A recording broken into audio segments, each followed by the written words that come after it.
Hey, I'm Brian Van, Sportbike here with You Can't Make This Shit Up, Part 2.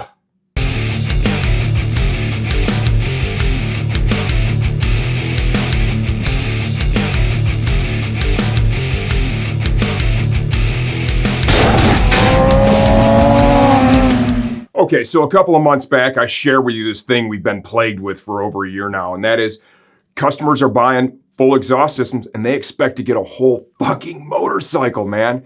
That video was pretty funny. It was well received. It charged everybody up. So my return and exchange department slid into another interesting situation and they decided to bring it to my desk. And I got to tell you, this is equally fucking funny. Check this out. That, my man, is saran wrap over the helmet shield, okay? You bought a new helmet, and if you're watching this, odds are you have somewhere in your lifetime. They come with this really cool printed sticker on the front, right? Well, we need those on there when you send it back for a return so we can actually resell the helmet. It needs to be in new condition. Those are simple things to ask for. Fucking saran wrap. We got a little bug on the outside here. This thing was ridden in. All right, we got makeup on the interior. This is a chick's graphic. The tinted shield, well, that was also saran wrapped after it was removed from the package and installed on the helmet. Probably take it for a ride. You know, and unfortunately, this stuff happens. We put a lot of time and effort into educating people on how to treat the products before you decide to take it out for a ride. The reality is, once you take it for a ride, barring, the actual failure of the product itself, ownership has forever changed hands. It's no longer my helmet. It's no longer Scorpion's helmet. It is now your helmet.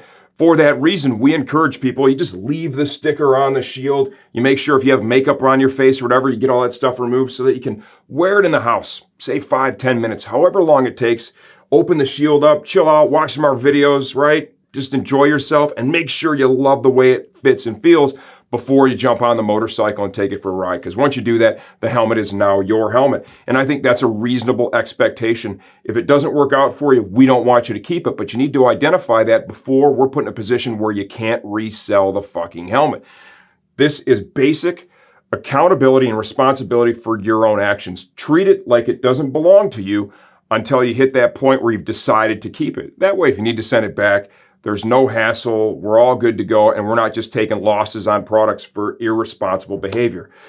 This is a really funny situation. The saran wrap, that's good shit, right, for sure. But this email I have here in front of me is priceless. And I also want to draw just a simple parody as well. Let's say, hypothetically, you went to Kohl's and you bought some new underwear, and you wore it for a couple of days and you decide it's chafed on your nutsack. Is it cool to just take it back?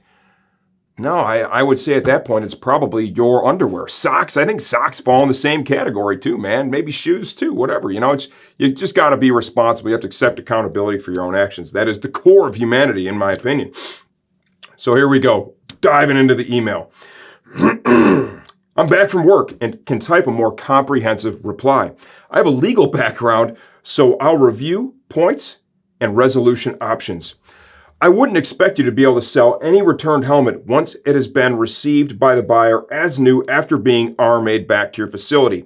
Being written in is a non-issue as far as liability goes because you have to prove it was written in and that damage or fatigue was caused by the user as a direct result. In this case, clearly written in, we've got a bug.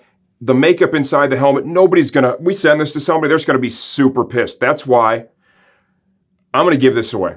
The first person that leaves a comment, this is a size medium. This is a really good helmet. My wife has this helmet she snowmobiles in.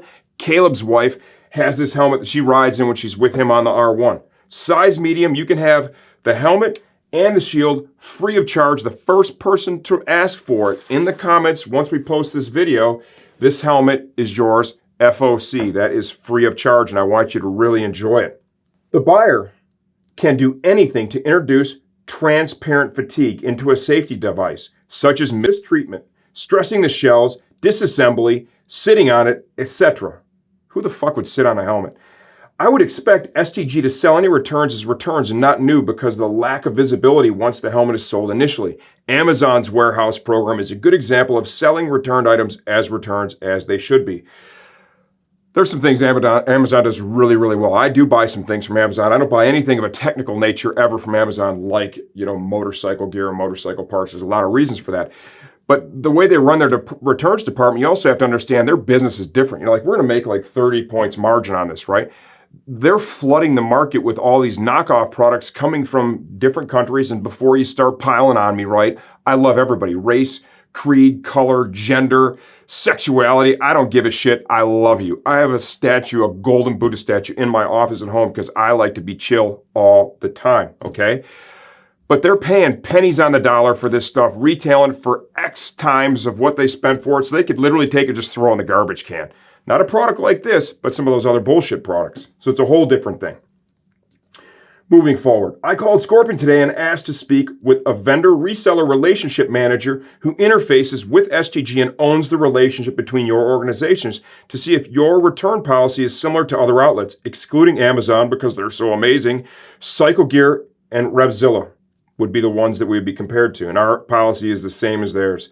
Scorpion did tell me they would send you, STG, a new visor for the 510 helmet, complete with a factory label attached if you desired at no cost. That is available. I do appreciate the customer investing the time into finding this out, and that could be helpful in some cases, but it won't be helpful when the inside of the helmet is full of fucking makeup, okay? Nobody's gonna want this thing as brand new if they paid for it. I guarantee whoever leaves a comment is gonna want this for free because it's a great helmet. Now we're gonna get into the meat and potatoes of this email. The bug mark could really be anything, including cat food, as the helmet was on my counter near the cat dish for 2 days prior to being sent. If it were tested to be bug remains, the bug could have been in the shipping box or container and subsequently squashed.